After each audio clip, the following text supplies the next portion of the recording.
যুক্তরাষ্ট্রের ওয়াশিংটন ডিসিতে মাঝ আকাশে যাত্রীবাহী বিমানের সঙ্গে মার্কিন সামরিক বাহিনীর হেলিকপ্টারের সংঘর্ষ হয়েছে। এতে এখন পর্যন্ত ১৮ জনের মরদেহ উদ্ধার করা হয়েছে।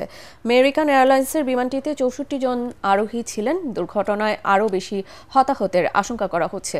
দুর্ঘটনার পর এখনও উদ্ধার কাজ চলছে। বিবিসি জানায়, দুর্ঘটনাস্থল থেকে ১৮টি মৃতদেহ উদ্ধার করেছেন অনুসন্ধান কর্মীরা।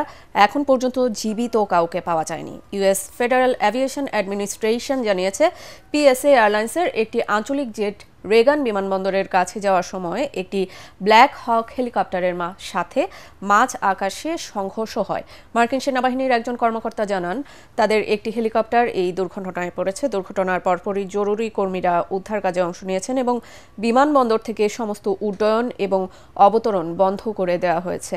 ব্ল্যাক হক হেলিকপ্টারটিতে ৩ জন মার্কিন সৈন্য সদস্য ছিলেন বলে সিবিএস নিউজকে জানিয়েছেন এক কর্মকর্তা। ব্ল্যাক হক সামরিক হেলিকপ্টারটি প্রশিক্ষণ ফ্লাইটে ছিল।